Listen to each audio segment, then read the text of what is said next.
Hello everybody and welcome to video 19 of my 30-day challenge. In this video I just want to quickly talk about adding text to your Blender files. So in Blender, I'm just going to go ahead and just delete the default scene. And you can start by hitting just Shift A or going to objects and adds and all that good stuff. Shift A and just add text. Now that puts the word text in there. And you just go into tab into edit mode. Hit backspace and then you can type in whatever you want. Now that makes a flat text object. It's not got any vertices or edges or anything on it you can mess with. But over in your fonts tab, you can extrude it to make it 3D if you need to. You can offset it, which does some really funky stuff with the letters. There's a depth, which I thought was kind of neat looking. You can actually change the resolution, which you can see it makes things really smooth and rounded. You can change your font right down here on the left or right hand side. Click on your folders icon, and then in Windows, just navigate through your windows to your font folder, or however you would get to it on Mac. And then you can select your font. Now, if you don't really know what they are just by their names, in the top here in the bar, there's a little icon here with 4 squares.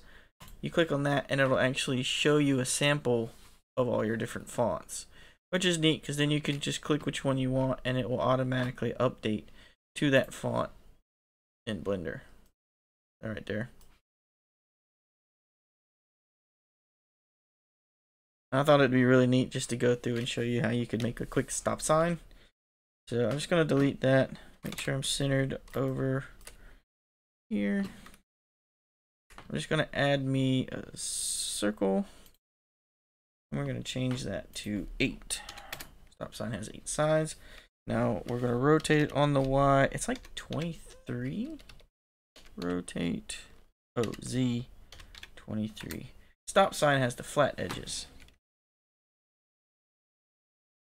There we go. And then when you add, it's going to fill in my circle. And the stop sign has a little inset right there for the outside. So we're going to go ahead and add materials to the sign itself. I know I'm going to need 2.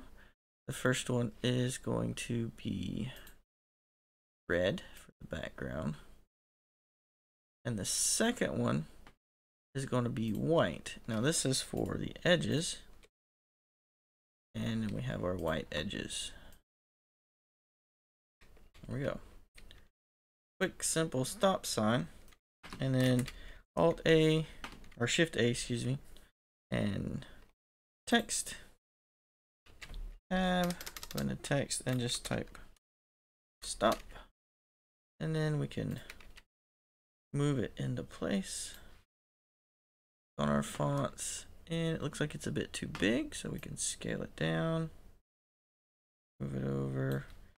I'm gonna bring it up just to get it outside of the red there, and line it up.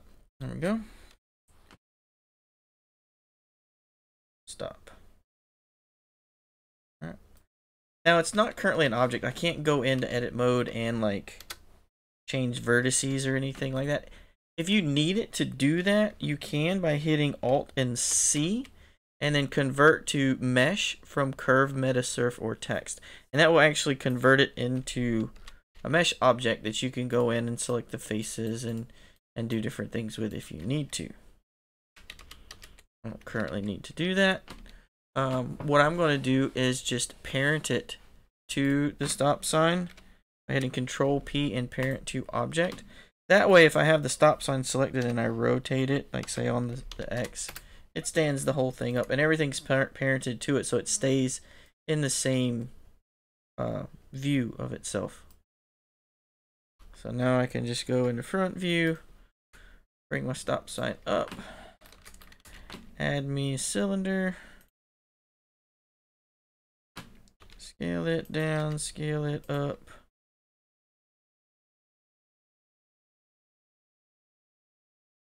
And boom, we have a stop sign.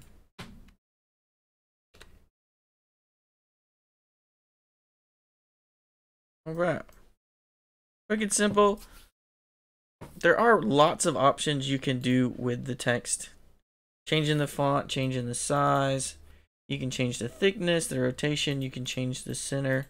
You can use this for lots of different options when it comes to what you need the text for. You can change the spacing, offsets. I don't know what a lot of these do. The main ones I use are the extrude to make it 3D. So if I need to make a 3D word, I can use the extrude button. The depth is neat. I like the way that looks. And then there's the resolution to make it look sharper. So, alright, I hope y'all enjoyed this video. I know it was simple and quick and super easy. But if y'all have any comments, please let me know. I can talk over some different points. If you have something you'd like to see me make, please let me know. Thanks for watching and see y'all in the next video.